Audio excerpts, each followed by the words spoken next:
एक बार की बात है, पहाड़ियों के बीच में बसे एक छोटे से गांव में टॉमी नाम का एक बुद्धिमान बूढ़ा कुत्ता रहता था। टॉमी कोई साधारण कुत्ता नहीं था।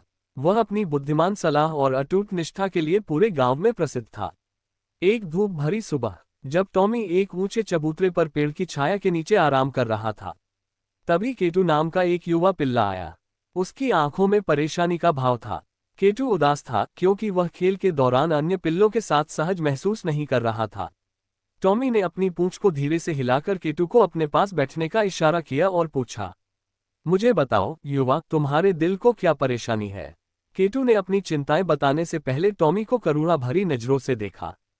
तत्पश्चात धीमी आवाज में बोला, मैं अन्य पिल्लों की तुलना में खुद की बहुत छोटा महसूस करता हूँ।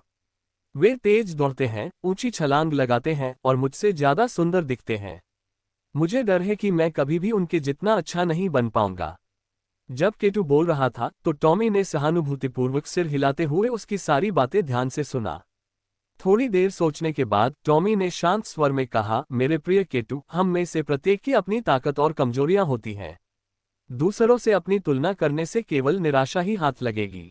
आप में क्या कमी है उस पर ध्यान केंद्रित करने के बजाय अपनी विशिष्टता को पहचानने की कोशिश करो। हो सकता है कि आप सबसे तेज धावक या सबसे ऊंची छलांग लगाने वाले न हो, लेकिन आपके पास ऐसे क्या गुण हैं जो आपको विशेष बनाते हैं? केटू ने टॉमी के शब्दों पर विचार किया। उसकी आंखों में आशा की किरण चमक उठी।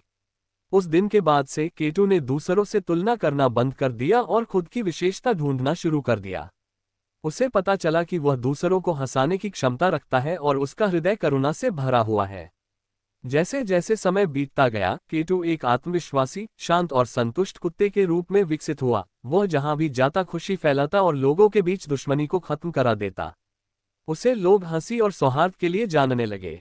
कुछ वर्षों बाद कुत्तों के महान सम्राट डोगा ने केटू को उनके कार्यों के लिए पुरस्कृत भी किया।